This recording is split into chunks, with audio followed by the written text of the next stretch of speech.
If you're somebody who's lived with POTS for a number of years and you're willing to do whatever it takes to achieve natural and long-term recovery, then you need to be able to wrap your head around the idea of what it means to stabilize your body and then to build capacity. You see, for those who have lived with POTS for multiple years, it's fairly obvious to assume that their bodies are going to be fragile, weak, exhausted, and deconditioned to a point where they're barely able to engage in any sort of physical activity. And so, with that realization, you would think that gradually introducing and then building on very low intensity exercise would be the best way for you to gradually recondition and strengthen your body to a point where it more so resembles that of a fit and healthy human. But I know that you know from your own personal experience that it isn't as straightforward and simple as that. And actually, on the majority of occasions, when we try to push our body past its limits, it actually results in further symptomatic crashes, and we can end up feeling much, much worse. And I truly believe the reason for this is because our body lacks something called stability. And what I really mean by lacking stability is that a body, for whatever reason, is having issues self-regulating itself in response to very basic stimuli. And in the case of POTS, how this typically reveals itself is the body's inability to accurately respond to various changes in body position relative to the force of gravity. So we have these very primal and specialized receptors existing within us, namely in our neck and our inner ear, that work together to recognize any transitions in body position, and then they get certain mechanisms like our blood pressure and our heart rate to respond accordingly so that blood is instantaneously shunted around our body to where it needs to go. This whole process should happen lightning fast without any delays or adaptations, allowing us to go from lying to sitting, from sitting to standing, or even straight from lying to standing without experiencing any uncomfortable sensations like a pounding heart, shortness of breath, or lightheadedness. However, this is very rarely the reality that the vast majority of POTS sufferers live day to day. And so what I'm suggesting has happened to most of these people's bodies is that at some point, something has happened to them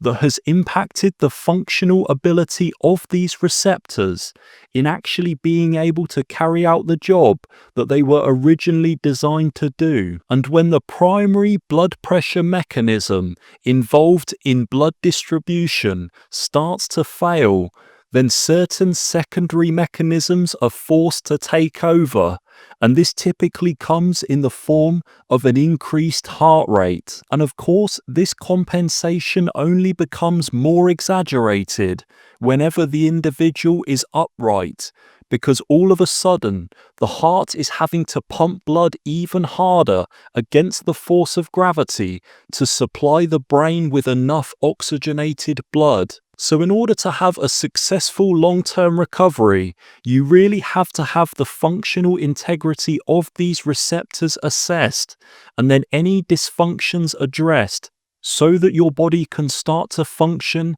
in a much more functional manner. And I teach you exactly how to do that in the Unbeatable Blueprint online course. Here I take you through 34 video modules where I go into detail explaining the emergence and persistence of many autonomic conditions, and I provide you with the exact steps that you need to follow to recover long term. Once you're able to optimize the function of these receptors and their neural pathways that are responsible for delivering sensory information into your brain, then you'll start to maneuver blood far more easily. And you'll know exactly when this starts to happen, because for the first time in your POTS recovery journey, your body will start to provide you with the resources to actually start to become more curious and actually build strength and capacity. And this is why it is absolutely paramount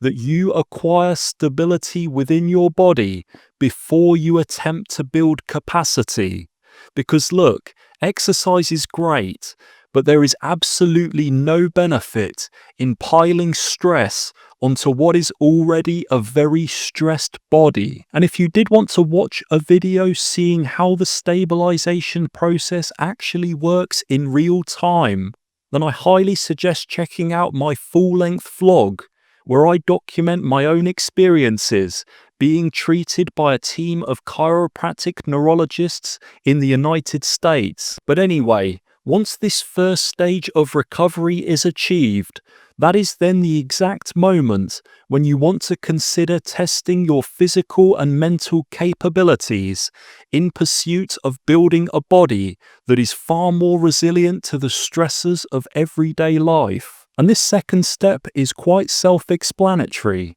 All it involves is incrementally increasing the amount of physical activity that you partake in within a given day, so that your body is able to handle a much higher load without you having to be fearful of it crashing or becoming symptomatic. Building capacity is much easier than acquiring stability, and more often than not, you won't even have to think about what to do. The whole process will just come naturally and instinctively to you, where you'll start to feel curious about pushing your body past its current limits.